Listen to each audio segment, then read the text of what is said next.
Spring is in the air, the sun is shining, and it's 25 degrees out still.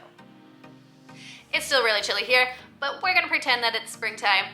I was going to gather my favorite springtime books for you to use in the classroom, but as I was pulling them together, I realized they had a slightly different theme.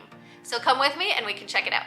Hi everyone, welcome back to my channel. If you're new here, my name is Sarah, and I come on every Sunday night to share read aloud tips and book ideas that you can use in your classroom that week. If this sounds like something you're interested in, make sure you give this video a thumbs up. And then hit that red subscribe button down below so that you don't miss out on any videos. This week, I wanted to share some springtime books. I'm really feeling the sunshine and the warmth. Okay, well, not really the warmth. It's still 25 degrees here in New England, but I wore my flower shirt. I can pretend, right? So as I was gathering some spring books, I realized that they didn't exactly have a spring theme. They had more of a garden theme, which I think could also be really fun to share with your students in your class. So today, I want to share with you 6 garden read aloud books that I know your students are gonna love. Let's get started. The first garden read aloud book that I have for you is Miss Rumphius. In this story, Miss Rumphius, we see her as a young girl. Her name is Alice, and she decides that when she grows up, she wants to travel to faraway places, and she also wants to live by the sea. Her grandfather challenges her to do one more thing. He tells her to do something to make the world more beautiful. As we go through this story, we see Miss Rumphius as she travels to faraway places. She finds a house by the sea. That last one thing is the most difficult to do, making the world a more beautiful place. And that's where gardening comes in. She scatters lupine seeds all around the town that she lives in, and they grow and they blossom and make her town beautiful. Really makes her come alive as well. Not only does her town come alive with these beautiful flowers, but it makes Miss Rumphius come alive as well.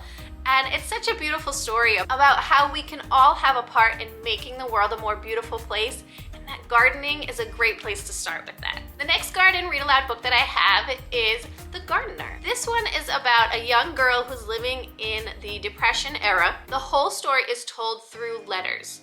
She lives with her parents and her grandmother. They lose their jobs, and so she is sent to live with her uncle in the city. She comes from a rural town, but then she moves to the city to live with her uncle, and her uncle's not really a happy guy.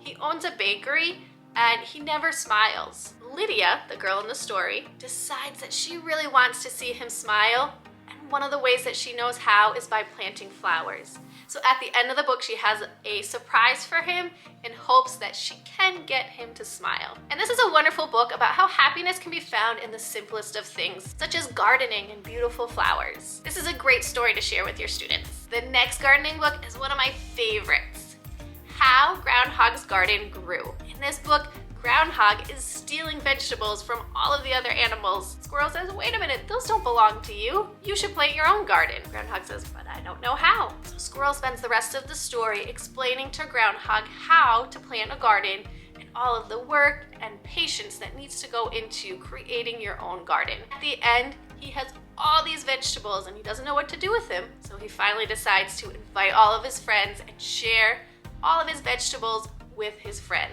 Not only does this book have beautiful illustrations, but it's a great story of friendship and teamwork and perseverance and everything that goes into creating a garden of your own. I think your students will really enjoy this one. The next book that I have is not so much a book about gardening, but about the plants that are blooming in the springtime.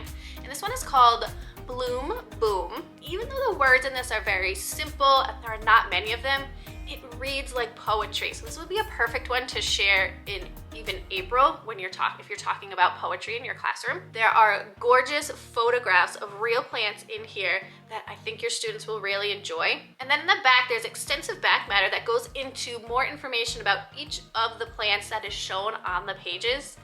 And again, the photographs are so beautiful. I felt like I could almost feel spring jumping off the pages and that I could almost smell the flowers that was in this book.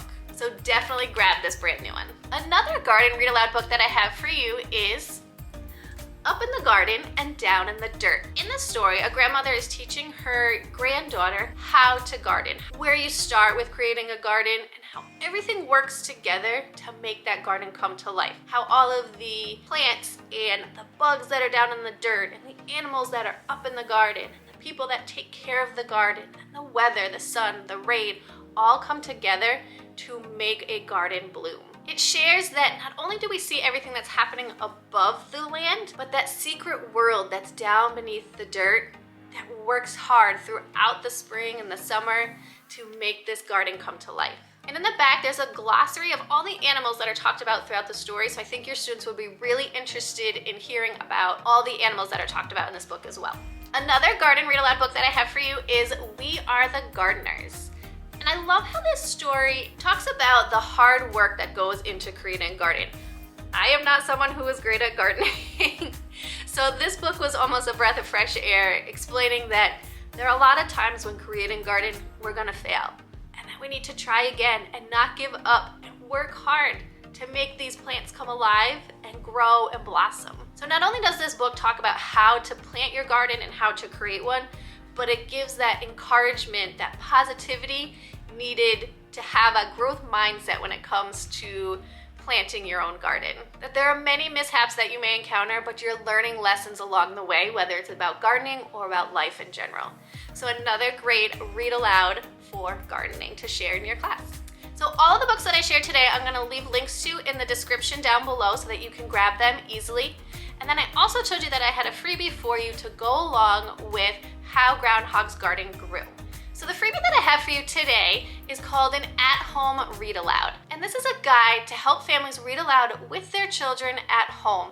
One of the biggest questions I always got as a teacher was, how can I help my child become a better reader? And my answer was always read with them.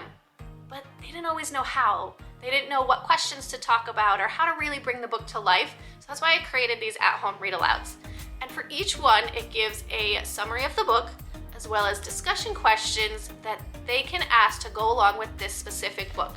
So this one goes along with How Groundhogs Garden Grew. Not only does it have the discussion questions, but on the back, there's all these extension activities that families can do together to learn more about the topic of the book, or the author, or just the book in general. So I found these at-home read alouds to be really helpful in guiding parents as they read aloud with their child. I'm gonna leave a link to this in the description box down below. You can grab this one for free. It's super simple. I just print front to back, one paper, I send home the book, and I send home the at-home read aloud sheet together, and that way families can have those discussions and really bring books to life in their home.